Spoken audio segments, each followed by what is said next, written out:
생활비 적게 쓰고 잘 사네, 여기서 끝나는 게 아니에요. 수익률을 높일 줄 아는 능력보다도 더 중요한 게 자산을 위해서 더 버는 것보다는요, 지출을 관리하는 게 훨씬 쉽다.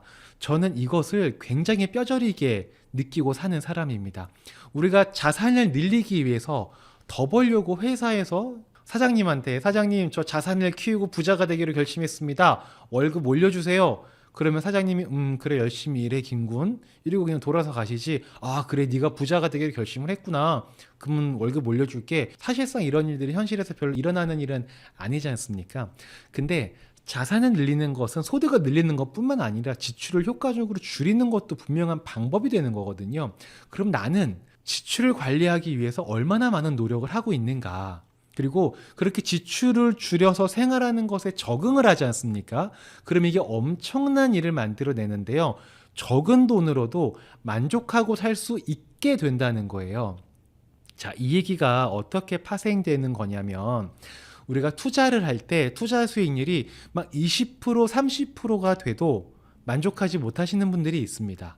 근데 어떤 분들은 투자 수익률이 뭐 5%, 8%, 10%만 돼도 만족하시는 분들이 있습니다. 그러면 똑같은 수익이 아니라 더 적은 수익으로도 만족할 수 있는 사람은 더 안정적으로 투자를 해서 꾸준히 그 수익을 만드는데 어려움을 갖지 않을 겁니다. 그런데 이게 왜 중요한 거냐면, 적은 수익에 만족할 수 있는 사람들, 이런 사람들은 어떤 사람이냐면 돈을 적게 쓰면서 지출을 관리할 줄 알면서 생활하시는 분들.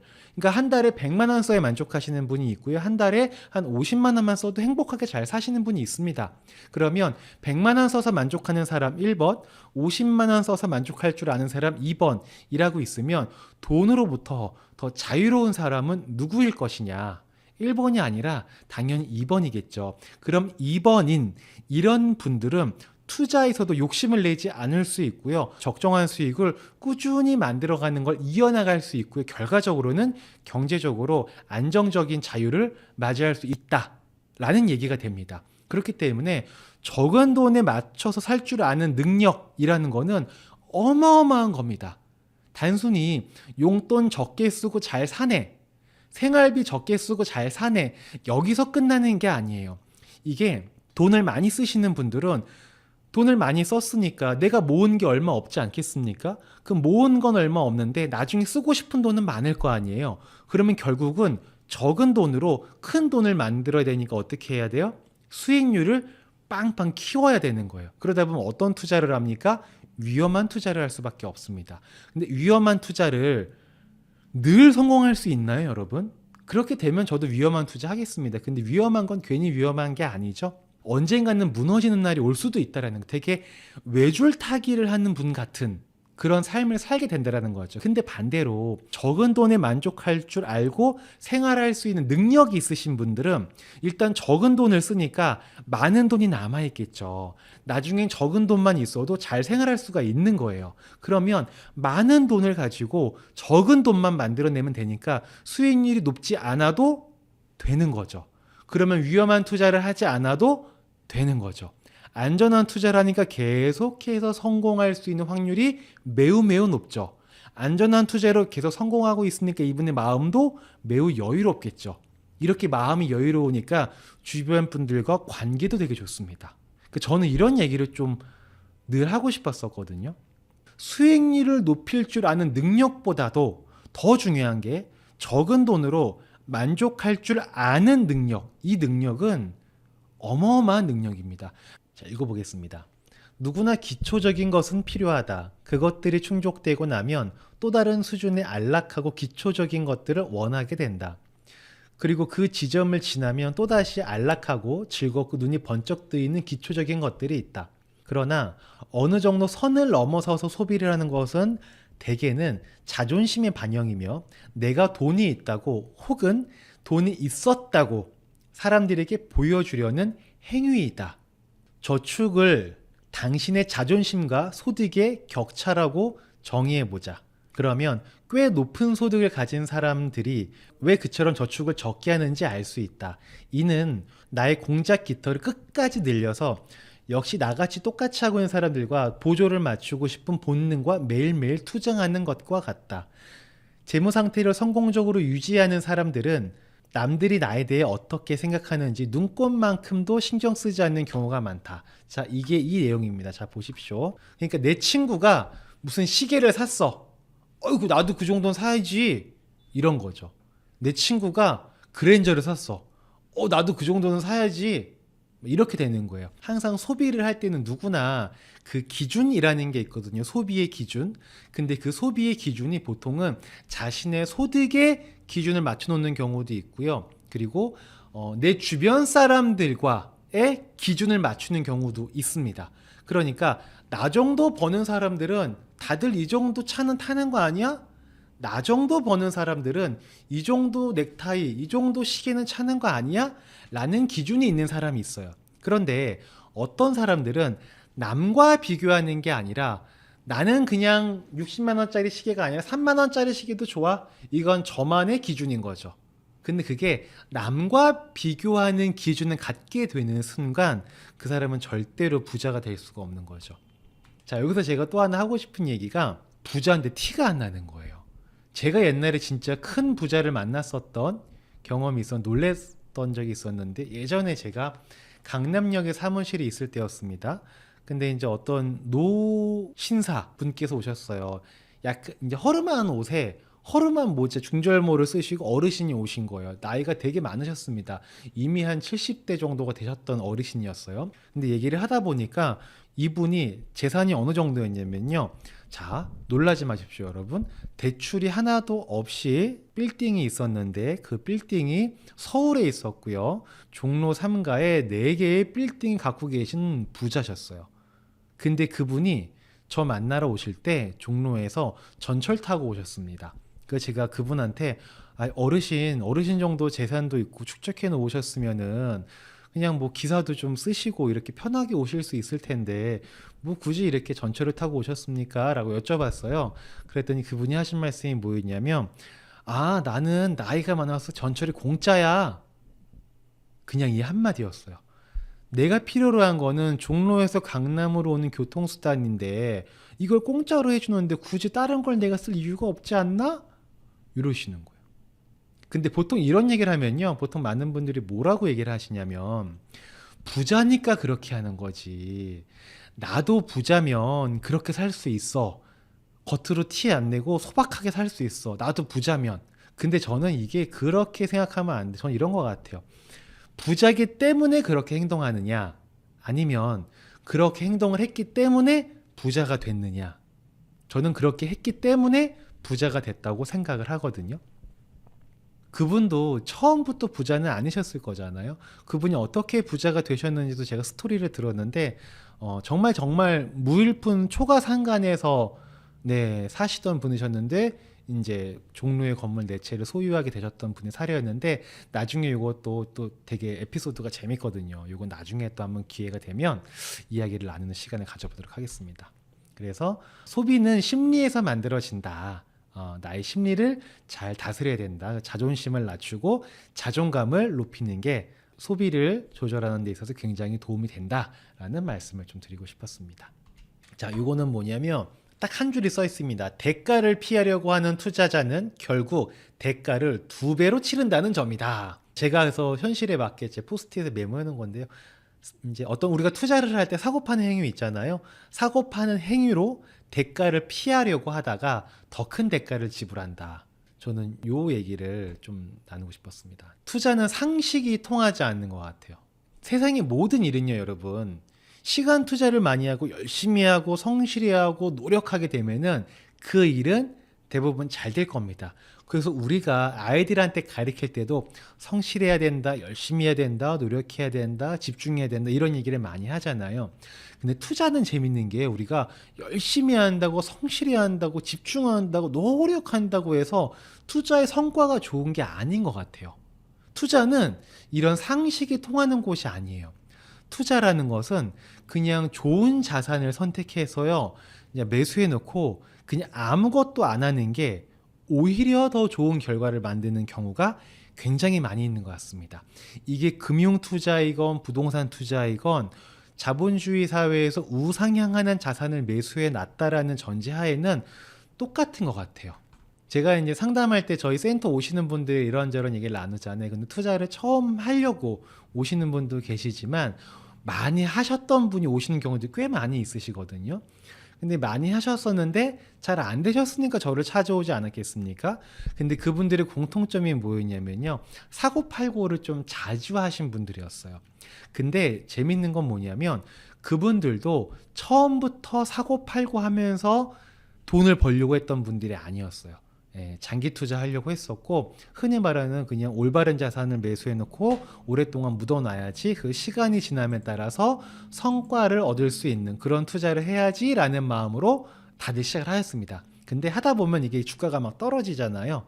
그러면은 더 떨어지기 전에 팔았다가 더 빨리 올라가는 걸로 매수 다시 해야지 갈아타야지 이런 생각을 이제 좀 자주자주 하게 됐던 것 같아요. 근데 오히려 그런 행위들이 우리의 투자를 방해하는 경우도 굉장히 많이 있다. 그러니까 샀다 팔았다 이렇게 하는 것보다 그냥 올바른 자산을 탁 매수해 놓고 가만히 있는 게 더 좋을 수 있다. 이것도 되게 중요한 내용인데 무언가가 사실이기를 간절히 바랄수록 그게 사실일 확률을 과대평가하는 스토리를 믿을 가능성이 커진다. 자, 한번 읽어보겠습니다. 인생에는 우리가 사실이기를 간절히 바라기 때문에 사실이라고 믿는 것들이 많이 있다. 어찌 보면 우리 상상 임신 같은 것도 그런 걸로 간주될 수 있겠죠. 나는 그런 것들을 매력적인 허구라고 부른다. 매력적인 허구는 우리가 돈을 생각하는 방식에 큰 영향을 미친다. 특히 투자와 경제에 관해서 말이다. 당신은 똑똑하다. 해결책을 찾고 싶다. 하지만 통제할 수 있는 부분은 한정적이고 중대한 사안이 걸려 있다. 바로 이럴 때 매력적인 허구가 발생한다. 매력적인 허구는 아주 강력해서 거의 아무거나 믿게 만든다.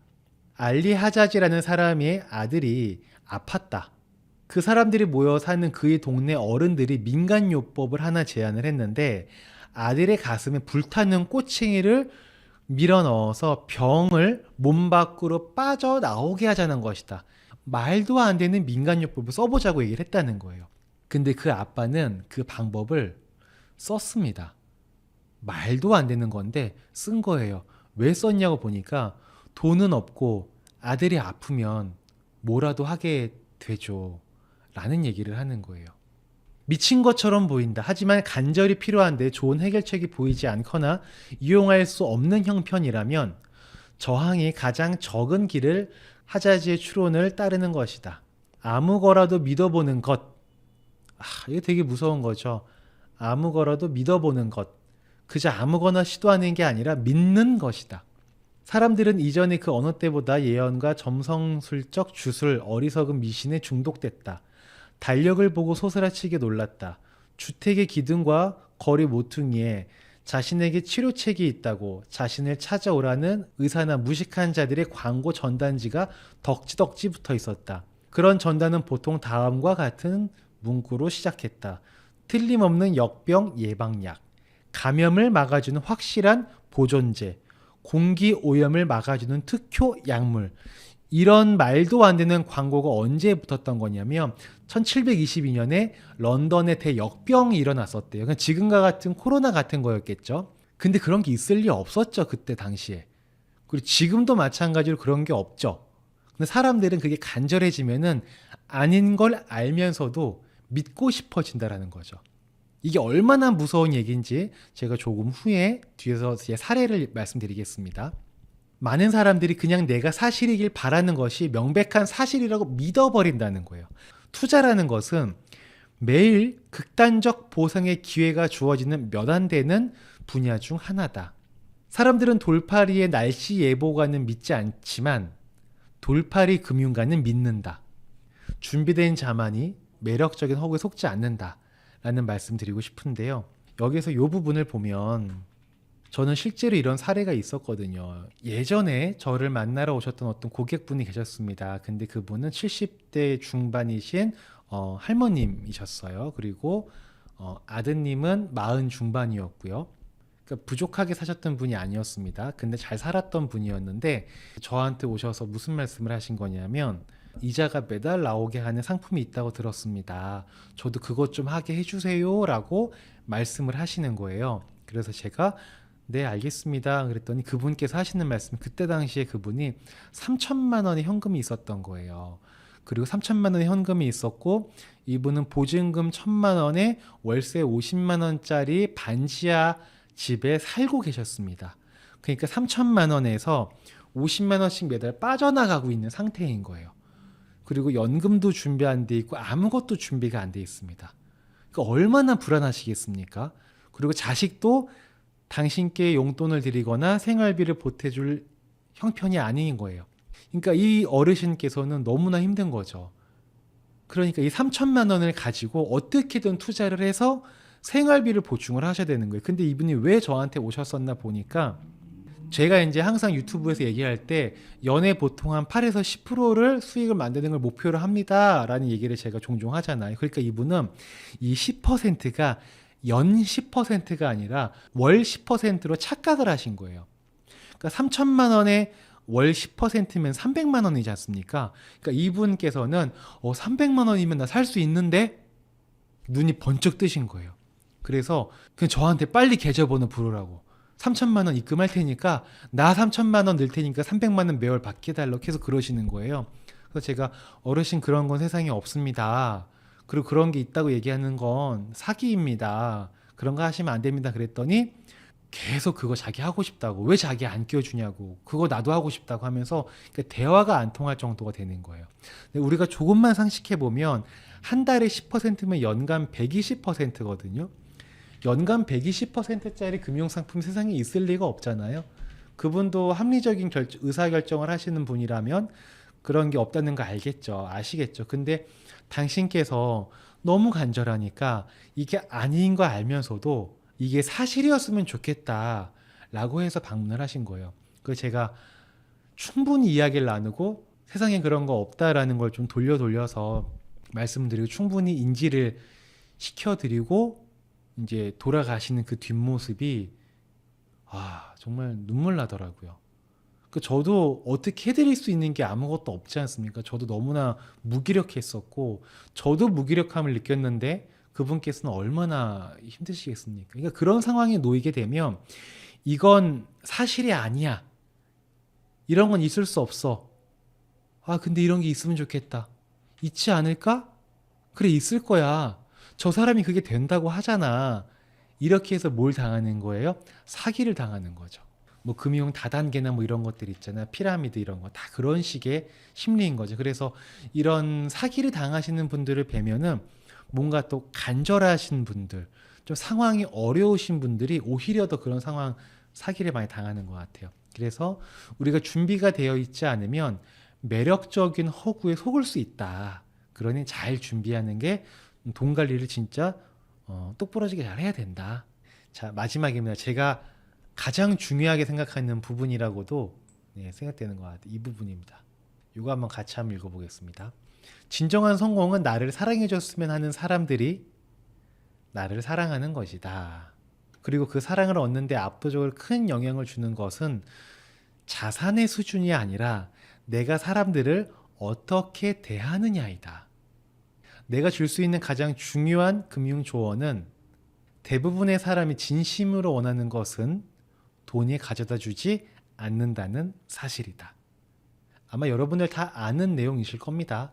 다들 아시는 내용인데 우리가 직장 생활하느라 또 사회생활에서 관계를 하다 보면 진정으로 중요한 걸 놓치는 날들이 더 많이 있어요. 그래서 그러다가도 문득 어떤 문구를 보거나 글귀를 보거나 라디오에서 사연을 들었을 때 한 번쯤은 그래 맞아 사는 게 돈이 다가 아니지, 그래 사는 게 승진이 다가 아니지, 그래 사는 게 학벌이 다가 아니지, 뭐 등등등 그런 걸로부터 가끔씩은 우리가 자유로워지는 감정을 느껴야 또 힘이 나서 열심히 잘 살아갈 수 있는 것 같아요. 대나무도 보면 대나무가 아무리 바람이 많이 불어도 흔들리지 않지 않습니까?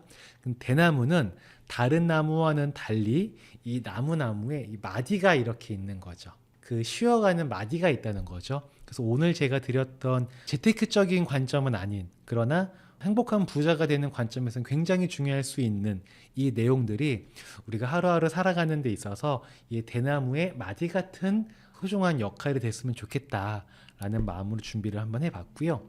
오늘 제가 이제 북토크를 한번 진행을 해봤습니다. 그리고 제가 오늘 진행한 책은 돈의 심리학이라는 책입니다. 자, 오늘 제가 드리고 싶었던 얘기는 여러분 이겁니다. 별거 아니고요. 아껴 쓰자. 정신 똑바로 차리고 아껴 쓰자. 그래야 행복한 부자 된다. 전 이 얘기를. 근데요, 제가 아껴 쓰자 이런 얘기를 하면 대부분 이런 얘기를 많이 하십니다. 아껴 쓴다고 부자가 되나요? 저는 이런 분들한테 다시 한번 저도 질문을 좀 드립니다. 돈 많이 쓰면 부자 되나요? 그러면 위에랑 아래 글자가 분명히 다르잖아요. 그쵸? 근데 아껴 쓴다 1번, 돈 많이 쓴다 2번. 그러면 부자가 될 확률은 1번이 높을까요? 2번이 높을까요? 부자가 되는 모든 행동 중에서 가장 쉬운 게 뭐예요? 아껴 쓰는 거죠.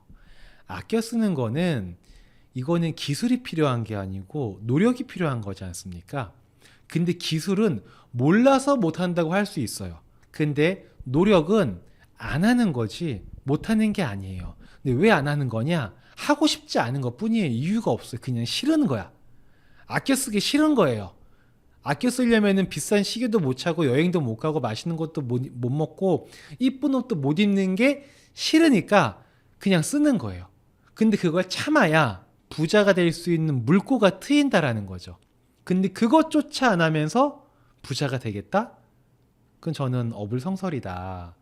돈 잘 모은 사람은 그 모은 돈을 활용할 방법을 찾기 위해서 노력을 하게 되죠.